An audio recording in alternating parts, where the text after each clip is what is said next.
So, welcome back after our short break. Also, welcome back to all of our viewers via this stream. My name is Mia. That's my pleasure to guide you through today's program.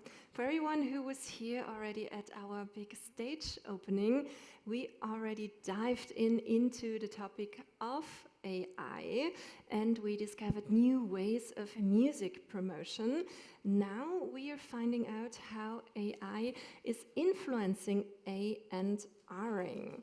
Because in a more and more digital world, also the role of A&Ring is changing, and now we will discover how the future of A&Ring looks like, and also how we want this future to look like. And therefore, it's my pleasure to welcome the moderator of the up-and-coming panel talk here on stage. She is a music tech entrepreneur, she is a business development expert, and an innovation strategist. Please welcome with me Agnes Chung. Yeah, just grab one of the mics.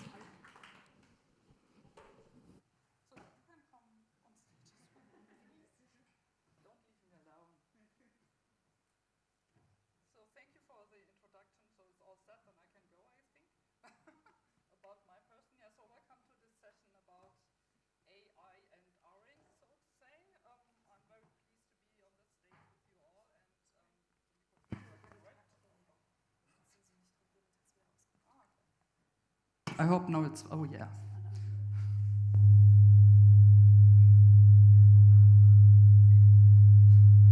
wait for the sound to get off. Okay, so do I have to repeat everything, or did you get it so far? No. Okay, so thank you for having us here, and welcome to this panel about A&R, of the future of A&R in times of AI, so there's a lot of AI and AR. I think it will be funny to talk you through. I'm not alone on this panel. I have some perfect and great experts on the stage as well, and I'm happy to introduce them a bit. So we are talking about AI and how AI is changing one of the most human parts of the music industry. It's the A&R. And I would love to take a glimpse into the future, but also to see how they work today. And obviously not to forget the human touch in the A&R and how AI can help us here to stay still humans and to stay with our gut feelings, but to see how it can support anyway. So on my direct, this is the right side, is Kim. She's responsible for artist and product strategy at the indie label Groenland Records here in Germany. She combines expertise in artist development, creative strategy, and digital innovation. Welcome. Yeah, give a round of applause. Next to Kim is Janek. Janek is the founder of AIDAR, a company combining AI and human scouting intelligence, right? Cool. And last but not least, I welcome Jason. Jason works in A&R at Island EMI label of Universal and bringing deep experience from the major perspective. So to get us started, I was wondering if you can answer me the question, when you think of A&R in 2030 or 2035, so what's the one thing you hope has changed for the better? Any ideas? Go up. Hi everyone. So was the question 2035? Yeah. Where A&R yeah. can go? Well, I hope that there is a balance where, as an A&R, the human touch is not gone. So if there's an artist I come across and I think they're amazing, I should never allow data to be the indicator for me to sign an artist. So I would love to still believe in human touch and still believe in that gut instinct, but I also do know the value which data can provide, where it can help you know whether that artist is selling tickets, it can help you know whether that artist's social following is growing. So to answer your question, I hope in 10 years' time, there's the balance of data and gut instinct. Yeah. Okay, cool. Kim, I think you agree, or do we have some different kind of thoughts?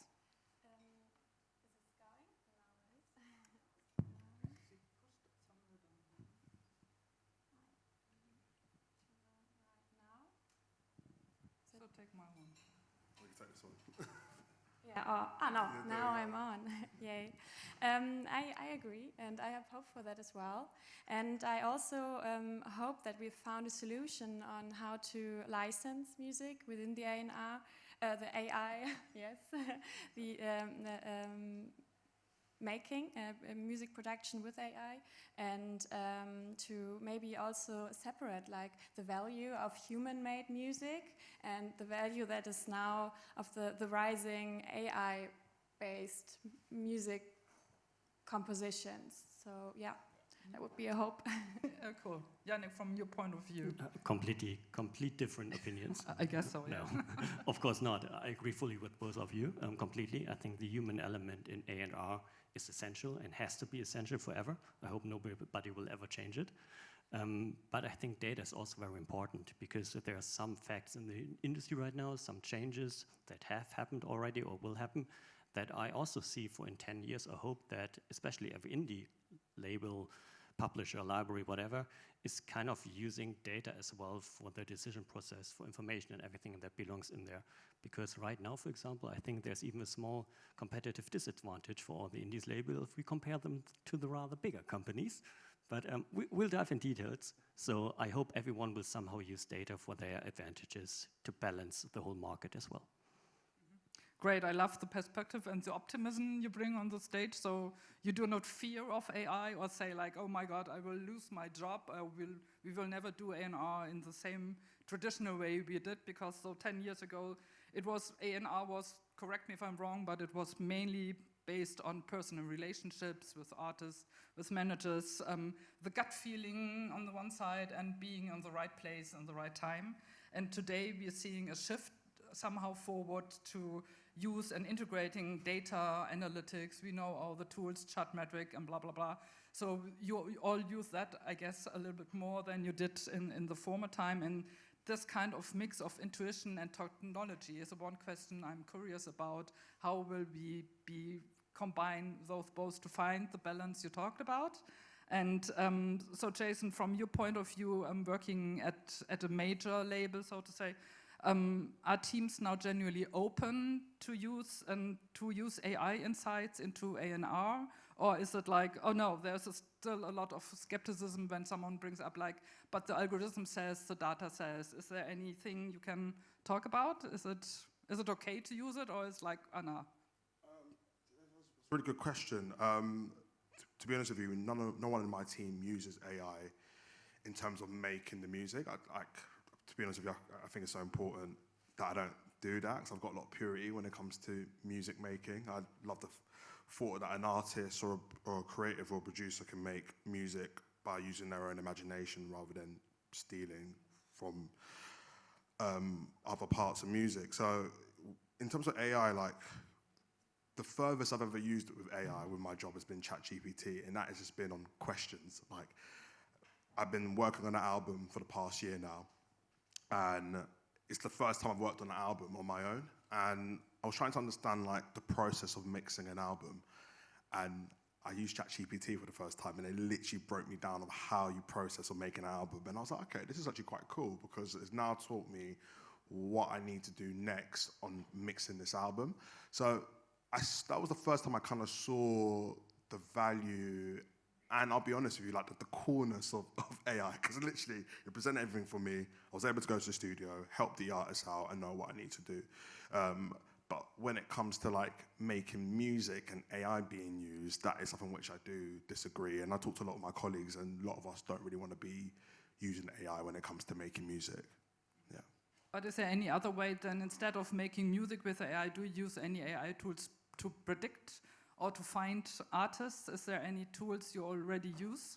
Yeah, so like data tools, I do use that quite a lot, and that is basically forming my decision making on whether I should sign that artist, right? And you know, with my job as an A&R, you're coming across thousands of artists every day, right? And you want to make sure that you're picking the best, and you want to make sure that you're picking artists. Not only they're talented and they're amazing, but at the same time, like, you see there's an infrastructure being in place. So like, you're seeing people are going to their shows and buying their merch, buying their tickets. You're seeing their social media growing. Like, they're the right tools I use in order to make the right decision of signing an artist. So Kim, is that what you're seeing too in your work? It's the same, or is it completely different? I feel right now we are still pretty early on. So even though it sometimes feel like we are very deep into AI already, it's still the beginning really. So my daily business hasn't changed too much yet, right? But I do see, like I'm with Groenland Records, we are working with Believe Digital as our distributor, and there I see the data. You know, we look into 2 songs, how is our catalog performing, and I see this getting better, giving me like like an understanding how to read these data easily on a daily basis, and you know, and use that to make a case maybe for catalog to go into repitches and stuff. So that's like, I assume it will get even better, but it's all this still early, I guess. And for scouting, the same. Like I'm really, when I look for talent, it's very human-based. I'm talking with producers, with our network, recommendations from, you know, people we work with, but then, of course, I look into the art, the music, and maybe also look into chart metrics, or you know, and see are there communities? What could we do with it? Where's the potential lying? So I guess it's still very early on, and that's kind of where I'm standing at the moment and looking at it really. Just jump in quickly.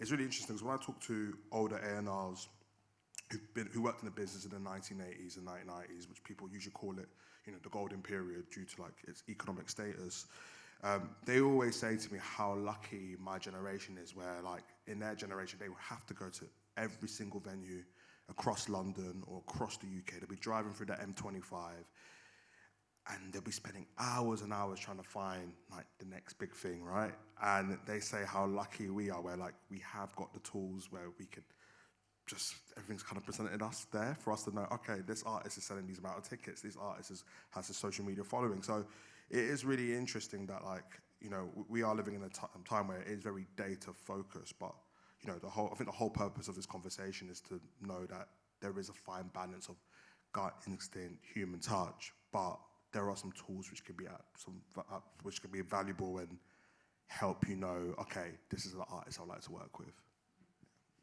Yeah, I like that, but on the one side, I'm like, won't you miss go to concerts and travel around something? So this would be something I would miss, definitely, just sitting in front of my computer and just doing data analysis. You know? I love doing this stuff, by the way. I love going out. Like, even being here right now, I'm actually happy to fly out to Berlin. So I love doing those things. But it's interesting in terms of like the psychology of an A&R. It's so important that you have that work-life balance where back in the day, you go out 7 days a week trying to find where, like, it's nice, I can go out 2 or 3 times a week, but I've got a day where I can actually like focus on some data parts. Yeah.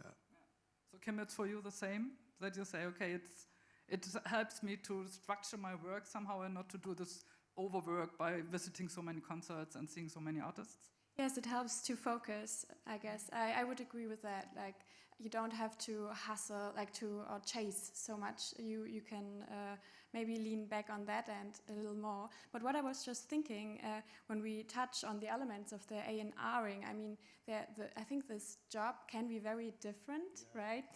So we are now really in the scouting field, it feels. And when I look at how I am doing my job as an A&R at Groenland Records, I'm not, my focus is not scouting. It's not like I'm always only in for new talent. I'm very much working on catalog and building brands long term.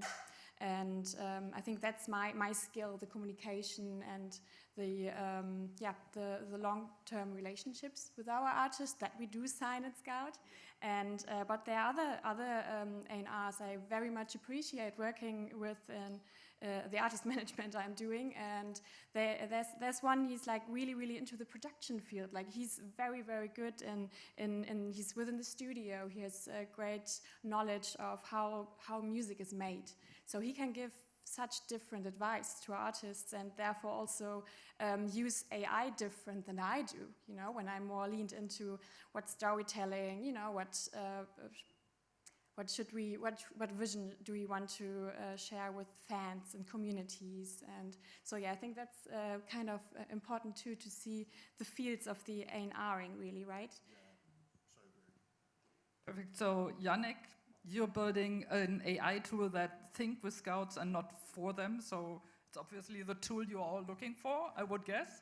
So please tell me, can you give us some concrete examples of your tool and how does it work, and where do you see is AI being used most in A&R? Sure. I mean, it's kind of touching on what Kim just said. We need to look at the whole A&R schedule or perspective. It's so varying depending on where you look at. So we have the scouting part, we have the signing part, we have the complete artist development, up to writing songs with the artist together. So where can we really use AI in a useful way? And I'd say most of these parts of A&R are really human, feel, gut-driven, where AI is really hard to use or hard to help you in the process, especially when we talk about Gen AI, what you mentioned. I think it would be even wrong to use AI in this case, right? And use it on trained data of some other artists. But if we have a look at this first step, what you were just talking about, the scouting process, and of course it differs depending on what kind of company you are. Now for your record, I don't know, you have 15 artists or 20 artists roughly, right? So a really long time perspective with these artists. Active, yes. Active, yeah. So you rarely look for talent. Other labels, other publishers and so on, they look quite more frequently for talent in a way. And so I think there it's really important that we can use AI or data in general to support us. So maybe to give you a quick understanding of what we do at AIDAR, we help or we train individual AI agents for you as an individual talent scout.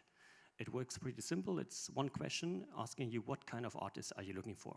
Simple prompt field like ChatGPT if you want so, and you can say whatever you're looking for, like emerging female artists in the electronic sphere from Germany that are well suited for a chill day as a beach, and maybe they have on TikTok at least 5% growth in the last 30 days. You could put in whatever you kind of want, what's especially meeting your needs, your expectations, your vision of the company. We analyze your prompt and then are able to give you recommendations. One artist at a time, a complete artist profile. You can listen to the music, you see all the stats, you see how they evolved, when did they release, with whom, what, and so on. How do they present on social medias to their fans? So you get a complete artist profile, understand the artist basically. That's the human part again, right? We do a pre-selection and then the A&R comes in with all their feelings, guts, and evaluation actually of the artist. And all we ask you to do is kind of rate the artist. Thumbs up and down. Tinder, if you want so, a little bit with artists. And by this, we learn what you're actually looking for, what's important for you and what's not. And by this, over time, we can recommend better and better artists to you. So instead of scrolling TikTok every day, we now understand your scouting interest, your profile, and now are able to observe the market for you and recommend artists to you without you actually doing it manually every day. So I think that's kind of a way where you have a combination of data-driven, AI-driven, but also the human part in it. That's kind of mixing the advantages of both worlds together. Sounds like the perfect solutions for everybody in A&R, right?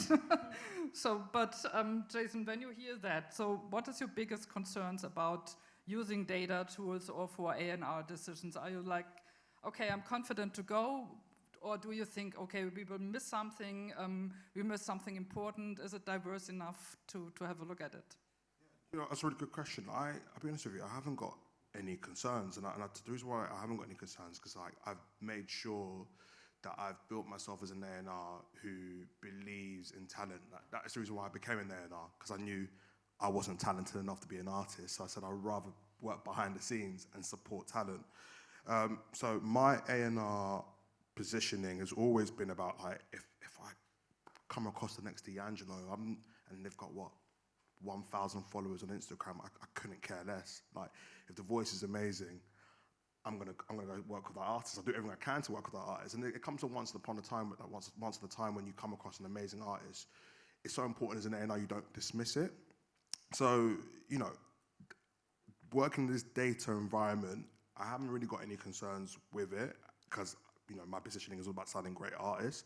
However, I could always appreciate data and know the benefits it can present. And, you know, I've come across some artists who've had amazing data, and you hear the music and you're not blown away by it, and you're like, I know I don't like it, I know that person probably won't like it, but yeah, they've got great engagement on social media, but the music's not for me, so I'm not going to waste my time and go and sign that artist. I'd rather work with an artist who I know I'm going to work with you on this first album. If the first album doesn't do well, no worries, we're going to keep working together on the second album. The second album doesn't do well, don't matter, we'll work on the third album, and usually the third album is what works, and then everyone's like, oh, that artist is a genius, and then everyone pats you in the back saying you're A&R of the year. Like, A&R is such a process. It's like relationship building. Like, you know, the artists I work with, I'm like, we're in the trenches together. Like, we're gonna do everything we can to make this work. So I wanna work with an artist who I know, like, the relationship is there, the respect is there, and the most important thing is the talent. You're like, that talent can take me far. Like, that talent may not be recognized now, but it'll probably be recognized in the next 2 to 3, 4 years' time. But would you believe in AI predicting the success of an artist? So let's say it's not your tool, but let's say we have a tool. No, that's a straight no. No.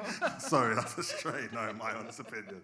It's a straight no, not for me. Love that. Because I always think AI is a tool which can support in any ways to sort out the data we have all around, because we have such huge database, everybody, with the artists, with songs, with all the social media stuff, you know, you all use Chatmetric, we know sound charts, Spotify for artists, name it. There are a lot of data around, and it's difficult to go through and make the deep dive into the data and to understand the data at the end, right? It all depends, like we've been saying right from the beginning, A&R and music is human, and it all depends on the artist. That artist today can have the biggest stats, it can be the biggest artist in the world, and maybe next year or 2 years later, they stop making music and they decide music's not for them anymore. So I always feel like music is the one place where you could be quiet today and you could be the next biggest thing in 5 to 6 years' time, which we're already seeing with Sabrina Carpenter, Lola Young, Olivia Dean. These are artists who've been signed 7, 8 years ago, which no one will remember, but now they are the next biggest artists of today. So I believe AI can't predict who's going to be the biggest star. It's the artists who will predict if they could be the biggest artist in the world. So Kim, you are nodding, you agree, I guess, with what Jason was saying, right? Kind of, yes. I think data can point you the way, or even through your recommendation tool. I think it can point you the way that there is potential, or there's like waves. And I think it's really comes to the A&R to make the decision if there is a cultural value worth investing in, and to build or to shape the music culture. I think that's really we really have to be aware of that as an A&R, that's our task to fill, and that can be helpful. It might be a threat also, like that maybe everyone is getting a little comfortable in their chairs and look into the same interface and use the same filters and therefore go for the same talent. And maybe then, if we think about it deeper, niches maybe get looked over. But I mean, there are also arguments against it. If you have AI-based recommendation media that really helps us to actually see these small communities more. So yeah, I think it goes both ways, and we really have to see them both to act on it, right? May I just jump in? First of all, I agree, it's awful, but we're so aligned. So I would agree, you can't predict the success of artists, and that's why we don't do it. But when we come to the benefits of using data, I think there's a big one we should talk about, which is equality in the market. Because with all your processes which you have right now, which are human-based, so they're limited in a way, you can only scroll X hours TikTok a day, you can only talk to your network X hours a day, so it's somehow limited. You're in a bubble, in an information bubble, in a special way, kind of as a personal A&R. And by using data, you're simply able to break this information bubble. And by this, all artists are kind of able to be found. Before, you had to go into this information bubble, so you had to come up with any playlist that A&Rs actually scout or look at. You all know how tricky it is for an unknown artist to get on such a playlist without network. Getting into the network as an artist is extremely hard as well. So how can you ensure that there's a chance for you to be found as an artist? And I think data, or to use data as in A&R might be one of the big answers, because everyone has the same chance to be found. When you're able to perform by yourself as an artist, and you get your stats kind of a bit going upwards, the data will pick it up, and maybe if it's fitting to the search profile of an A&R, they might recommend you, and they will have a look at you, although you're outside of the information bubble they have nowadays. Yeah, that's the perfect bridge to my next question, because the question would be, does AI make the industry more diverse and inclusive, or less? It depends, of course, on the AI tool and how it's trained, which training data is behind the AI. But this is always a question, is AI really able to uncover, to show the unknown artist? Is this a tool where you think, okay, that would be really of help? Or is AI just a tool repeating what we already heard? Because AI is trained on already existing data and nothing new. So AI does not know what is new, what is coming next. So this would be then your personal identification, so to say, to see, okay, this is the music the future will listen to. Like you signed Sabrina Carpenter 8 years ago, and now she's like up to the sky, so to say. But what do you think? Is AI and the data helps you to make it more diverse, to look more behind the curtain and to crush at the end the filter bubbles around you? Yeah, 100%. Like, you know, today's generation, like TikTok has enabled artists who could be from the most random place in the world. They get a post up on TikTok, the algorithm hits, everyone in the whole world knows who you are. So I do love the playing field, and it's enabled there to be no gatekeepers in the music business, where 20, 30 years ago, the music industry was run by gatekeepers. It was run by like that person knew that person, and that person was able to get a record deal, where now you be an artist, no one knows who you are, and you can get a record deal by the algorithm literally benefiting you. I think the worry I have as an A&R is, obviously there is a great excitement that there's loads of unknown gems, and there's a lot of diversity being played, with social media being at the forefront. However, a lot of artists I come across, they will make this music, put it on social media, blows up, and then they haven't got a team around them, they haven't got an infrastructure around them. So then when I am now reaching out to them, I have to be so cautious, because I want to make them feel safe and make them know that, okay, I'm on my own here. I'm now talking to this record label. I've got this other record label trying to hit me up. Like, I want to feel comfortable talking to you. So the thing I always do first is when I talk to an artist who hasn't got a team around them, I always make sure, I say to them, are you trying to find a manager? Are you trying to find a lawyer? And if they haven't got these parts in place, I do my duty by introducing to them and making sure like they've got a team before they sign a record deal. So yeah, I think it's great that like the playing field's there and anyone can have a break. I think the only hard part of it is a lot of these artists haven't got an infrastructure behind them before they're about to jump in and do a record deal. Yes, there are so many factors, I guess, regarding artists and how to build them up. So to say, the AI is like mostly based on data, and it takes over the KPI job, so to say. So it makes the data analysis for you. It's maybe the trend spotting, maybe you get a first glimpse of the artist where you never think of that could be a good fitted artist, but what it means for the human side of A&R. So we're talking about diversity, we're talking about how to help artists to be supported and stuff like that, but how do you protect then the slow burn and more career building model in this times we have now, where is everything so fast with social media and stuff like that? Kim, do you have any insights for that? Could you rephrase it? Sorry. So yeah, it's like AI optimizes for quick stuff. So quick, find artists very quick, scroll through, save the time for TikTok scrolling, find it very quickly. But how to protect an artist who needs the time to be built up, to build their career, so to say. Does it make sense? A little better now, yes. Actually, would like to connect it with your question before that, because I don't see that on the shoulders of the artists. I think the artists should really stick to their vision and their music, but I see that Spotify and the way they are supporting music really needs to change, and the way it is paid.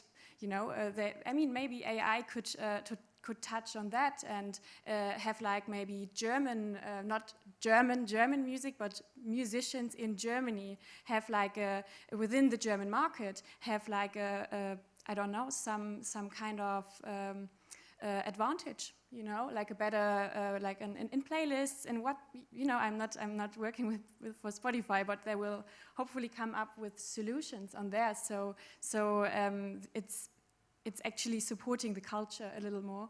I think that's really needed because signing-wise, I mean, maybe not for Groenland Records, but I guess it just for some labels or it just makes sense to invest in what's working. And AI will point to that and make it probably even increase it. The same music is reproducing it within itself because we can release so much more now. You know, it's just making sense if you want to make money with it, right? So I really think we have to balance on that, and it's really not on the shoulders of the artists. They should really should be able to work on their music, but and they should expect to be valued for it. Through these solutions we have to come up. Agnes, you just asked about diversity. Maybe there's another perspective as well, because when I hear diversity in the music industry, I also think about the difference between indies and majors. And I think, I mean, it differs heavily between the majors and also between sub-majors and where they're from and so on. But generally, I think it's fair to say majors kind of take every bit of information out of data and use it for their advantage. On the indie side, they cannot acquire the data. It's pretty expensive. They cannot manage the data. You need big data, cloud, and all that stuff. And for sure, they cannot analyze the data like a team of data scientists at one of the majors could do. So there is just a structural competitive disadvantage for the indies in this market right now. So I think we should or need to use AI and data-driven approaches to kind of level the system again. And that would indirectly also benefit for all the indie artists, because who is signing them, who's developing them, scouting them? It's of course more the indie side than the majors. They pick single ones. So I think it's kind of important for all of us to use data more to compete with the bigger ones, kind of to say. What is the point of view from the bigger ones, so to say? Do you know what? That's a really good point, because I've been lucky that I've experienced both sides of the business, where I run an indie label myself, and you literally said it, like the indie label route is we will go out and find the unknown gems before the bigger fish come, right? And the indie label would develop the artist, make that artist huge, and then the major label would dangle a lot of money and then end up taking the artist from the indie. And it's a shame it's a shame that historically we've always seen that within music, but it is great to see more than ever now, especially in the last 5 years, like indie labels, especially in the UK, they stood firm and tall and have said, no, we want to keep this artist, we want to work with this artist and develop them. And the artists are actually agreeing with the indie labels and say, yeah, like they found me first. I want to stay with them and be with them because they've developed me and they've took me to a place where now everyone wants to work with me. So to go to your point, I do believe it's true. I believe like, you know, a level playing field needs to be in place, and it's great more than ever that we're seeing that. Yeah. Yeah, cool. So AI can help democratize the music industry, maybe.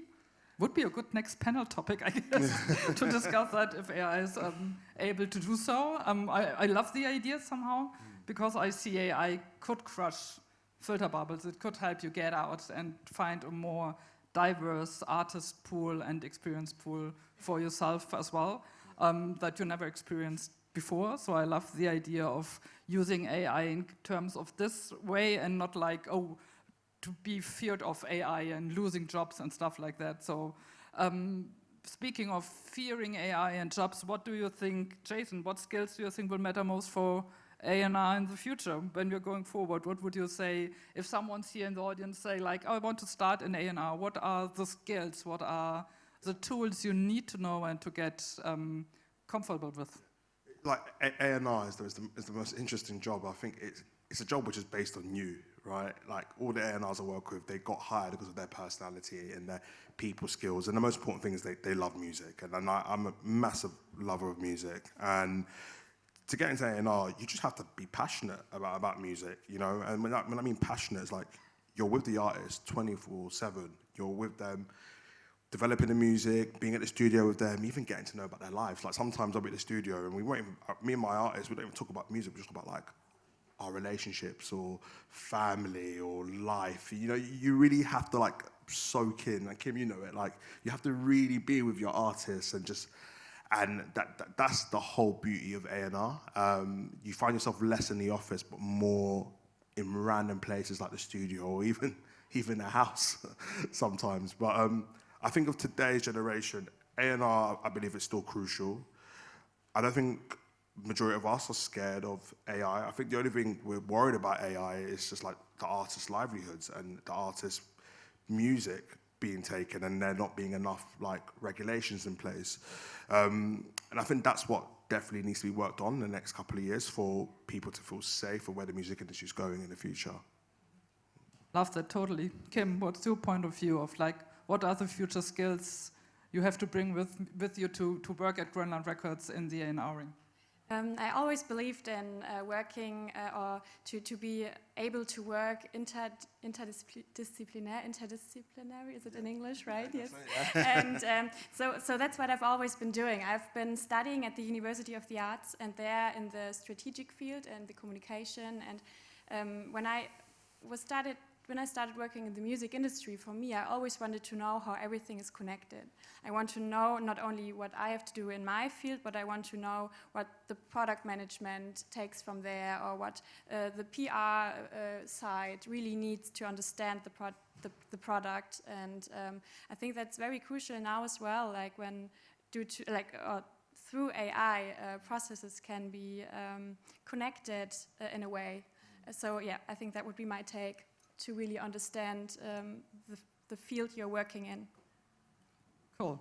So, Janek, the question would be for you as well, of course, what kind of skills, but also where will that gut feeling will it be sometimes irreplaceable? Or is it always like AI can come over and say, okay, I have the gut feeling now, I know how it works, and let's trust the AI completely 100%? In terms of skills, I'd say your thumb is no longer that important because you no longer need to scroll TikTok all day. So maybe that's a bit relieving. And yeah, I hope it's kind of switching a bit more from this simple work, repetitive work, to the real creative work. I'd say that the A&R job is as well. I mean, it's creative. It's kind of an art as well, I'd say, to really pick up with the artist, developing and all that stuff. So I hope the focus is just shifting a bit. Beside that, the future, will AI ever take over? Like AI on autopilot? I just had a podcast about that. I hope not, and I don't see how, because, I mean, what is AI? It's a buzzword, but, I mean, we are training linear regressions and all that stuff, right? It's prediction models, so getting feeling in it and the right evaluation of an artist with all these parameters which come in is definitely not possible nowadays. At least I wouldn't know how to do it, and I hope it's not tomorrow. So let's stay positive. It's not happening. So there's no super AI coming up like we discussed before, and like it's ask Musk about it, but I doubt it. He could just probably go first to the Mars and then take over with a superpower AI. So, yeah, we've been very structured through this session. Thank you so far. And I want to open up this for the moment and for the audience. Are there any questions around? And do we have a mic, or do we not need any? Oh, she's coming up. Okay, that's perfect. Yeah, let's. Great. And there's also our swap card tool, in case you want to submit your questions online via our swap card tool. That's also a possibility. But good that you mentioned that. Thank you. So yeah, I'm more on the AI side myself, but I have so many questions. But I just wanted to ask when, at least, I think it wasn't really mentioned how AI could help develop artists.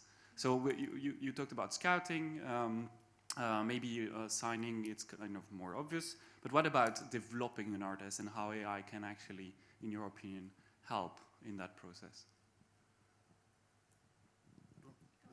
When you say developing, can it be... Like the continuous process, like it can take years, but what is the A&R doing, and how does he really support that growth and looks for opportunities? Yeah. And it seems like there is a good collaboration that can get there, and AI could help there. Yeah, that's a really good question. Do you know what?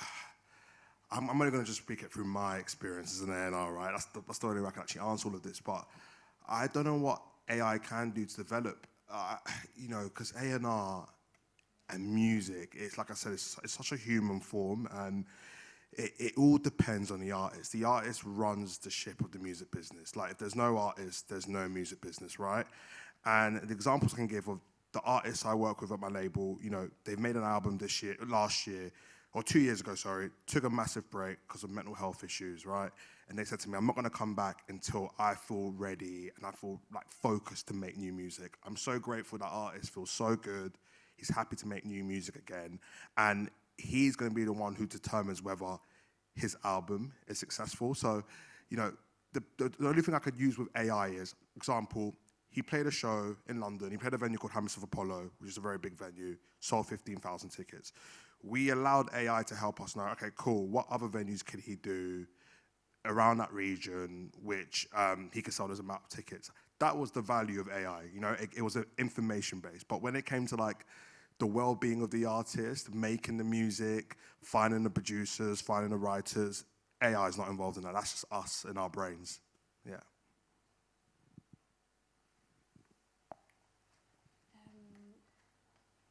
I don't think I have too much to add to it. I really agree with what you've said, and maybe like to talk more basic about artist development. When I see artists as a brand we develop together, I like to do really artist branding workshops. You know, once in a while you check in and say, hey, how's your vision? Is it still lining up with the artists? And once you talk about it, you could also, I like to ask ChatGPT also to get perspectives. And, you know, it sounds silly and it's not like we are going for what's, you know, the answer, but sometimes I'm surprised, you know, what comes, like when I ask back within ChatGPT, how do you see it? Is this a potential? And sometimes it helps me to also like to focus on a narrative to discuss with artists. So that's definitely something I like to play around with, you know, to just be open and yeah. Oh, thanks for the questions. Anyone else? There was someone behind? Yeah. Over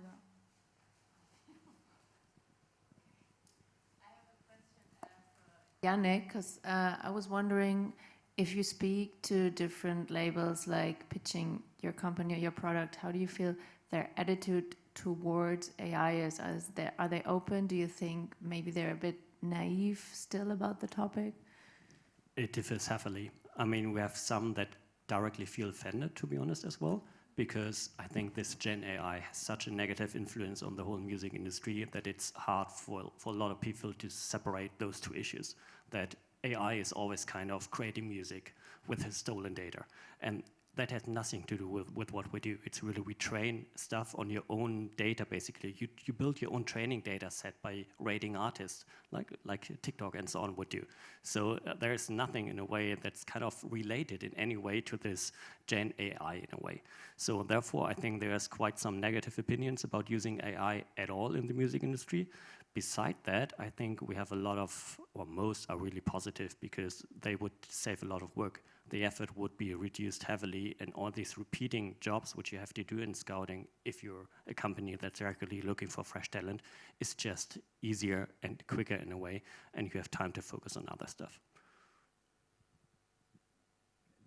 Anybody else, or if you have some more, go for it.